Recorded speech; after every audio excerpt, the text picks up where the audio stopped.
আচ্ছা ওরাই যাক, আঙ্কেল ওদের নিয়ে ঘুরে আসুক। আনাস টাটা, আম্মু টাটা। আমরা কি এখানে দাঁড়াই থাকবো? তাহলে একটু পরে নামতাম। ওরে আলামিনে ডাকে যাওয়ার জন্য, ওর কাছে আনাসের কাছে যাওয়ার জন্য। আনাসকে আলামিনকে ডাকতেছে যাওয়ার জন্য, বসার জন্য। উঠবো? চলো চলো। হাই মারিয়াম, চলো। মামা আমরা ডাকবো না আনাস?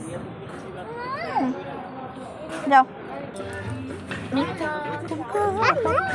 মাঝে তাকাও, মাঝে তাকাও, মাঝে তাকাও মুখ দিকে। মারিয়াম তাকাও, মারিয়াম তাকাও দেখি। আচ্ছা ঠিক আছে, দীপকে তোর ভিডিও করবো না।